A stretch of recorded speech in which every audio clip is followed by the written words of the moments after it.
Good morning, and thanks for making ekaboom.tv part of your morning routine. I'm Ruben, and this is Joan Romero, and today we're going to talk about what's the core of your business.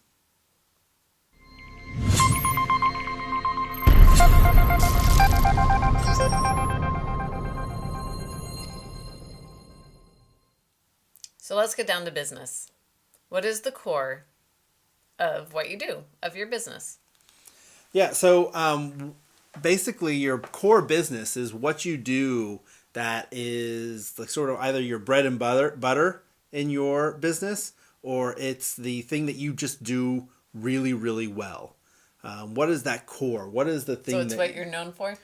could be what you're known for? You may not be known for it. You may do You should be something known for it. that's what you should definitely be known for, but there are, things that maybe you do really well that nobody even knows about, which is, can be remedied through a little bit of marketing, but also I think looking inward first, that you have to really understand what is my core business? What do I do well? Because I think often with a small business, you can't separate the person from the business.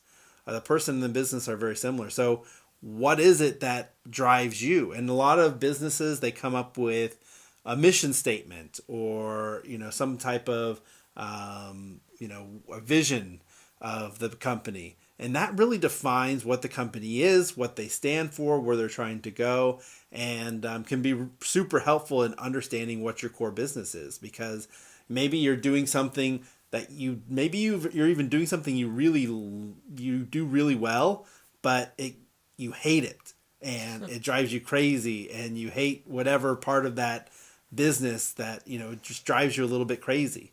But that's not always bad, because then you can hire someone. Like if it's making money, like you said, if it's your bread and butter and it's bringing people in, then maybe you can hire someone to do that thing. Which Right. then solves another problem, because a lot of small business owners have the problem of being stuck in their business because no one can do what they do as well as they can do it. So they have a hard time hiring someone to do it. That's true. That's true. And I guess it depends on how big you are and how big you want to become and how big, you will become. I think there's a lot of businesses out there where, maybe the business owner, if you told him to build the roof, he couldn't do it himself, but he knows how to run a roofing business. So that's definitely the case in a lot of companies. And it can be to a lot of companies' advantage not to have that, so that you're not the one stuck up on the roof. It's easy to jump in when you know how to jump in. And if you can't, then it's easy to stay out as well. So when you're trying to find out what your core is it just getting more defined? Like, yes, we do roofs, but we're the guys who can, get it up in 2 days or 1 day, or we're the guys who really take our time and put in extra nails, and so we're known for our quality, or we're known for how easily you can get a hold of us, or Yeah. is that what you're talking about? Or we're you know, the only people in town that do slate roofs? I think probably what a lot of people miss in finding what their core business is they have to understand what their core customer is. Okay. If you understand what your core customer is first, then the core business will come. So that could mean, do you like working with the small mom and pop shops, or do you like working with consumers, or do you like working with big companies and big corporations? All of those types of businesses are very different. They're going to have a very different core offering, a very different core to their business.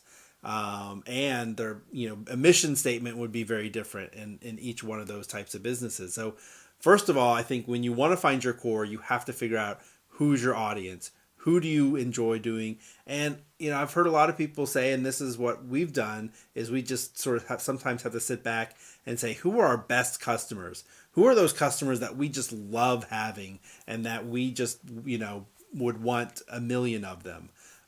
Those are really the kind of people that you want to build often your mission statement around, build your business around, and build your core offering around. Right, because then you'll get more of them. Right. And you'll get less of the ones that you don't want. Because as a business owner, you don't want everyone as your client. If you have everyone as your client, it's going to drive you crazy because everyone wants something different.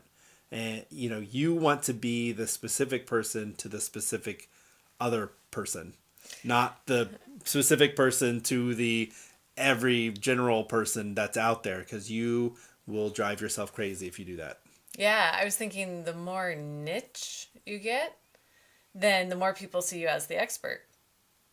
Like, oh, this shop doesn't just sell beautiful dresses. It doesn't just sell formal dresses. It sells mother of the bride's dresses who's having a wedding in the spring.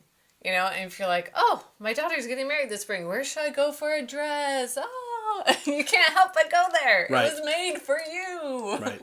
Now that may be too specific. That's probably too specific. Unless you're online. If you're online, that may be the perfect. You really do, especially when you can appeal to a national type audience or international. Or international type audience. You really do want to hone in as much as possible and find that. Now, if you're a local dress shop, you may not have that luxury unless you're in some crazy large metropolitan area like New York City or something like that.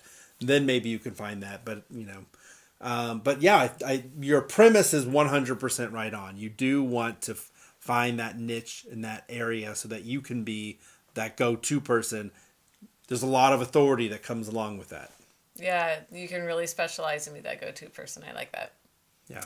So anyway, if you're trying to figure out and trying to think through your business and you're struggling, you're looking, you feel like you're being pulled in a million different directions, it's probably because you don't have a very strong core offering. And if you don't have a strong core offering, it's not about just pulling one out of a bag.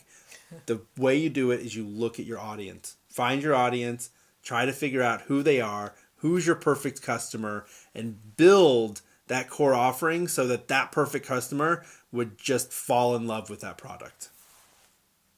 Sounds good. Thanks so much for subscribing, liking, and please share your thoughts in the comments below. Have a great day.